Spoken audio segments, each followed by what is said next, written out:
let's talk about being in our 30s. And siguro hindi lahat makaka-relate dito, pero thoughts ko lang naman to. Some days, I feel so lost. Yung grit, yung drive, yung goal setting ko when I was around my early 20s is different from what I feel now. I feel like I'm not on track. And sometimes, and there are also days that I feel like I'm doing okay. Being lost or yung maligaw tayo is really helpful. In a sense that it's a reminder, it can be a wake-up call, or it can also be like a reroute.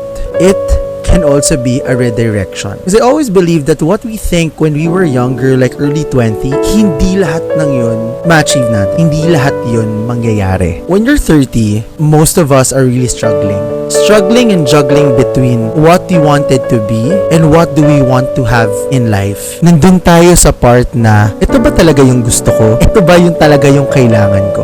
Ito ba yung nakakapagpasaya sa akin? Ito ba yung opportunity na gusto ko talaga? No one can give you the right answer to that. Pero minsan nakakatuwa din na you started questioning yourself because you are starting to be reminded again. Like, ano ba talagang purpose ko? Ano ba talaga ang role ko dito? And I think the universe is looking at us na didistinguish niya na itong path na to, ito yung para sa atin talaga. And to those people out there, the mga batchmates ko dyan, or in their mid-30s, there are days that we feel lost and that is okay. That is okay kasi hindi naman kailangan laging alam natin yung mangyayari sa buhay natin. Sometimes, yung mga surprises na nare-receive natin or yung mga surprises na nangyayari sa current life situation natin, ito pa yung mas interesting kesa dun sa mga naplano natin. Don't close doors. There is no right opportunity. What we need to learn is that every opportunity that comes in our way, we acknowledge it and we try to work it out. I always tell this to my friends that whatever I have now might be different for you.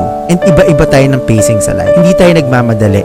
Hindi to karera. Hindi to padamihan ng na-achieve sa buhay. Because I think the most important part of living is living and at the same time, you are happy about it. Ito lang sa dami ng gusto natin ngayon, ang hirap ng i-define ng salitang happiness and contentment. I think sometimes if we feel lost, let's keep ourselves in the track or ibalik natin yon. Good days will always come to us. It will always come for us and it will always find us. Mapit ka lang.